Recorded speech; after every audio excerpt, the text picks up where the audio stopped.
Jautājumi, par kuriem gribētu vērst uzmanību, būtu sekojoši. Mūsu ministrs Ašerādens no Jaunās vienotības nāca klajā ar paziņojumu, ka Latvija ir pieteikusies kopīgi ar vēl 11 Eiropas Savienības valstīm aizņemties naudu.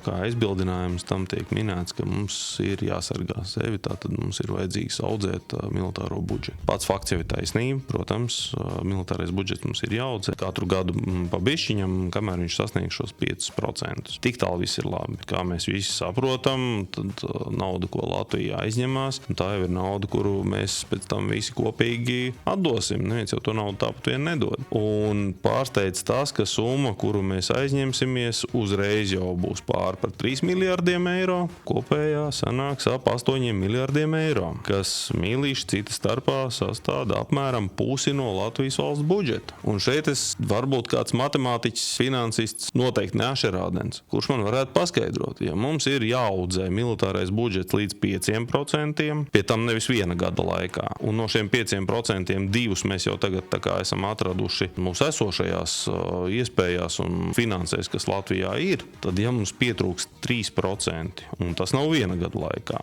un īstenībā jau pat mazāk, tad kāda vēlna pēc mums ir jāizņemās puse no valsts budžeta. Viss jau ir jauki, bet tas ļoti izklausās pēc ātro kredītu reklāmas, ka zemi procenti ņemiet.